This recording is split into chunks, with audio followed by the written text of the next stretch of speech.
நேயர்களுக்கு அஸ்ட்ரோகேஎஸ் ஐயங்காரின் பணிவான வணக்கங்கள். இந்த வாரம் அதாவது 8/5/2023 14/5/2023 வரலும் உண்டான வாரத்தில் என்னென்ன பலன்கள் வருது அப்படின்றத பார்ப்போம். முதல்ல காலபுருஷ தத்துவத்தின் பிரகாரம் இந்த கோல்சாரம் எப்படி இருக்குது அப்படின்றத பார்ப்போம்.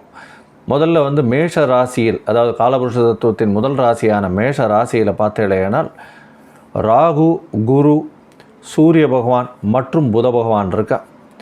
அதற்கு பிறகு மிதுன ராசியில் செவ்வாய் பகவானும் சுக்கிர பகவானும் இருக்கா. செவ்வாய் பகவான் இந்த மாதம் 12ஆம் தேதி, அதாவது மே 12ஆம் தேதி 29ஆம் தேதி சித்திரை மாதம் அவர் பெயர்ச்சியாகி கடகத்தில் நீச்சமடைகிறார்.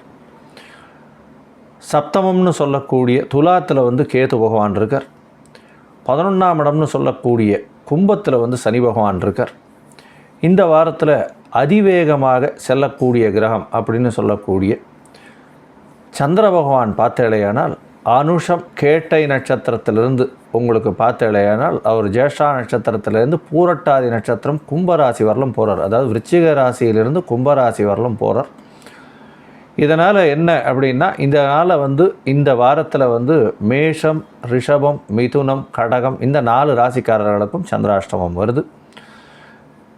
சந்திராஷ்டமத்துக்கு ஒரு எளிய பரிகாரம்னு சொல்லக்கூடியது பார்த்தேலையானா, சந்திர பகவானுக்கு உண்டான தானியம்னு சொல்லக்கூடிய நெல் இல்லைன்னா அரிசி, பச்சரிசி அதை பக்கத்தில் இருக்கிற பிள்ளையார் கோவிலில் போய் உங்களால் முடிஞ்சதை தானமாக கொடுத்துட்டு பிள்ளையாரை சேவிச்சுட்டு வந்தேன்னா உங்களுடைய காரியங்கள் சந்திராஷ்டம தினத்தன்னைக்கு சந்திராஷ்டம தாக்கங்கள் கம்மியாகி காரியங்கள் நல்லபடியாக வெற்றிகரமாக நடைபெறும் அப்படின்றது சொல்கிறேன்.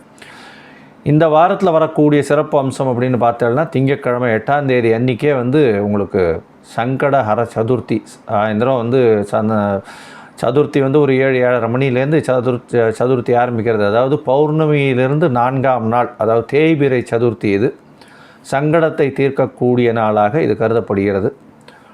எல்லாவித சங்கடம், அதாவது உடல் உபாதைகள் மற்றும் பண வரவு நிமித்தமாக பிரச்சனைகள், அதாவது தொழிலில் பிரச்சனை இருக்கிறது, திருமண தடை, அதுவும் ராகு கேதுவால் வரக்கூடிய திருமண தடை, இதெல்லாம் விநாயக பெருமான் மூலியமாக சங்கடஹர சதுர்த்தியின் மூலியமாக நிச்சயமாக ஒரு மாற்றம் கிடைக்கும். அதுவும் வைகாசி மாதம் வேறு.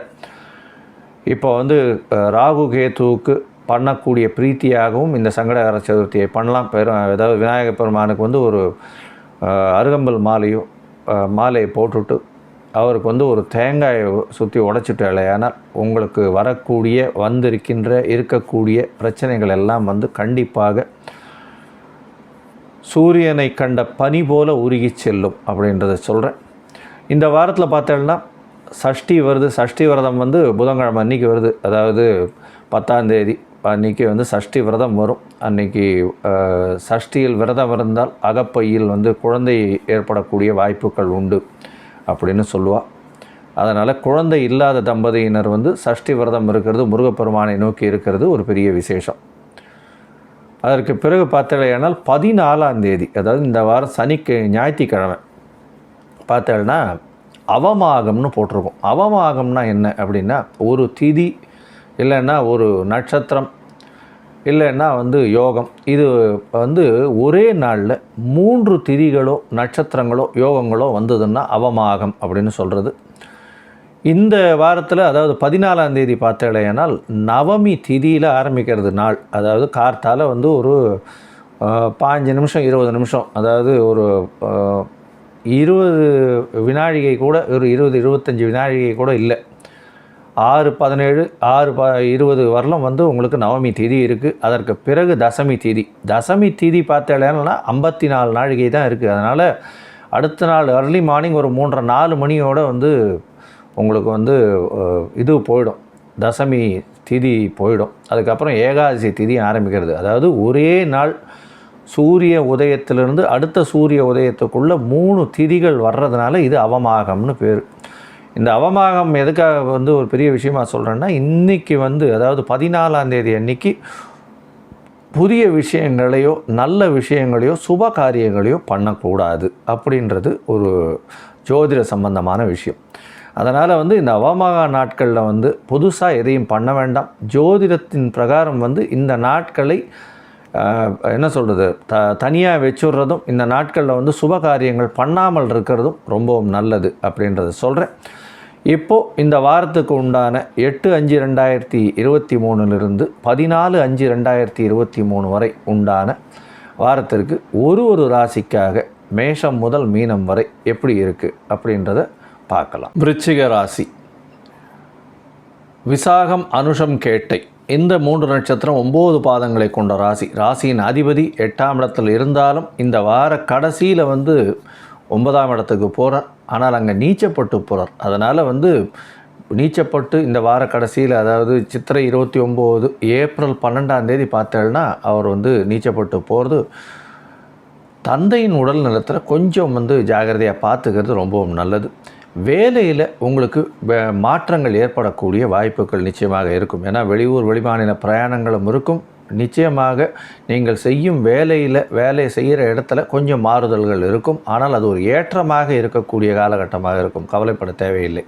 உங்களுக்கு பண வரவு அபரிமிதமாக இருக்கும். அதை தவிர வந்து ஒரு க்ஷேத்ராடனம் போயிட்டு வருவீங்க, அதாவது கோவில்களுக்கெல்லாம் போயிட்டு வரக்கூடிய வாரமாக இந்த வாரம் அமைய போகிறது. உங்களுக்கு பார்த்தடையானால் இந்த வாரத்தில் சந்திர பகவான் அதிவேகமாக செல்லக்கூடியவர். உங்களுடைய ராசிக்கிலேயே இருந்து அவர் வந்து 4ஆம் இடம் வரலும் போகிறார். ராசியில் இருக்கும்பொழுது பார்த்தேன்னா உடல் நலத்தில் நல்ல ஏற்றம் இருக்கக்கூடிய வாரமாக இந்த வாரம் துவங்கிறது. ராத்திரி ஒரு 8:30 மணி வரலும் வந்து உங்களுடைய ராசியில் இருக்கார். அதற்கு பிறகு ராசிக்கு 2ஆம் இடம்னு சொல்லக்கூடிய தனம், குடும்பம், வாக்கு ஸ்தானத்திற்கு போகிறதுனால நல்ல ஒரு அபிவிருத்தி இருக்கக்கூடிய வாய்ப்புகள் உண்டு. ஏன்னா குடும்பஸ்தானத்தை வந்து அதாவது குடும்பாதிபதினு சொல்லக்கூடிய குரு பகவான், சுக்கிர பகவானும் பார்க்குறார். அதாவது களத்திரக்காரகன் அப்படின்னு சொல்லக்கூடியவரும் பார்க்குறார். 8ஆம் இடத்துல களத்திரக்காரகன் இருந்தாலும் குடும்பஸ்தானத்தை பார்க்கறதுனால குடும்பத்தில் கணவன் மனைவியிடையே உள்ள ஒற்றுமை நல்லபடியாக இருக்கும். அதை தவிர கணவன் மனைவியினுடைய அந்யோன்யம் நல்லபடியாக இருக்கக்கூடிய வாய்ப்புகள் இந்த வாரம் மிகவும் அதிகமாக இருக்குது.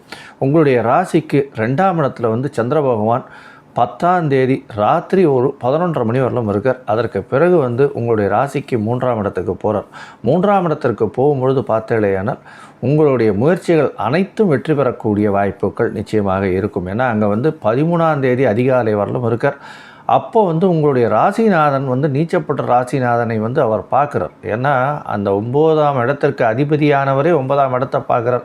அதனால் வந்து வலுத்து போகிறார். அதாவது செவ்வாய் பகவான் வலுத்து போகிறதுனால உங்களுடைய உடல்நிலையில் நல்ல ஒரு ஏற்றம் இருக்கும்.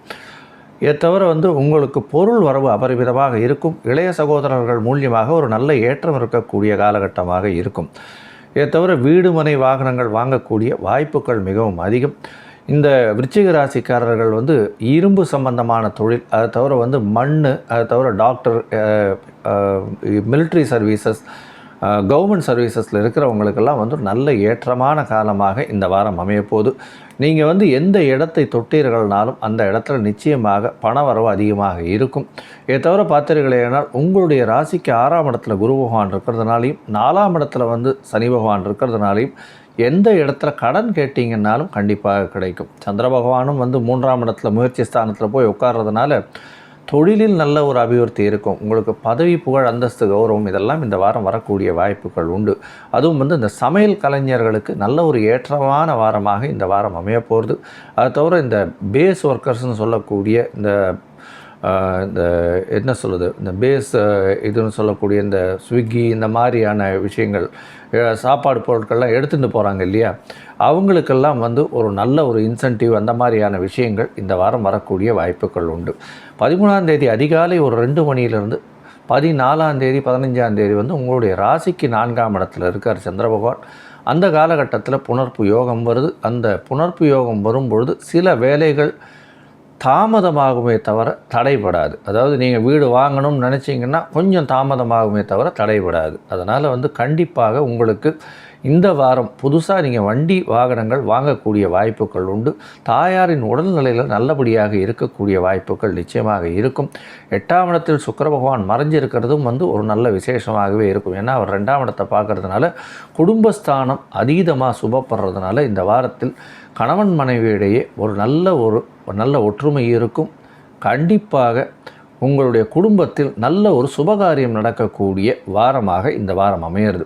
நீங்கள் அருகில் இருக்கக்கூடிய பெருமாள் கோயிலுக்கு போயிட்டு தாயாருக்கு வந்து நெய் விளக்கு போட்டு வாங்க. அது வந்து ஒரு பெரிய ஏற்றம் கொடுக்கும். லக்ஷ்மி நரசிம்மர் சன்னதிக்கு போயிட்டு தாயாருக்கு வந்து நிச்சயமாக வந்து ஒரு நெய் விளக்கு போட்டு வர்றதும், அங்கே முடிஞ்சதேயானால் நெய் விளக்கு போட்டுட்டு அங்கே வந்து குங்கும அர்ச்சனை பண்ணிட்டு வாங்க. அது வந்து உங்களுக்கு ஒரு பெரிய ஏற்றத்தையும் மாற்றத்தையும் கொடுக்கும். நீங்கள் வந்து குரு பகவானுக்கு உண்டான மூக்குக்கடலை வந்து தானமாக கொடுங்க. அந்த தானமாக கொடுக்கறதன் மூலியமாக ஒரு நல்ல ஏற்றமும் மாற்றமும் இந்த வாரம் இருக்கும். மொத்தத்தில் விருச்சிக ராசிக்காரர்களுக்கு இந்த வாரம் அபரிமிதமான ஏற்றமான வாரமாக இருக்கும். ஸ்ரீ குபேரன் டிவியை பார்த்தமைக்கு நன்றிகள். மேலும் இது போன்ற தகவல்களை தெரிந்து கொள்ள ஸ்ரீ குபேரன் டிவியை சப்ஸ்கிரைப் செய்யுங்கள். மறக்காமல் பெல் ஐக்கானை கிளிக் செய்யுங்கள்.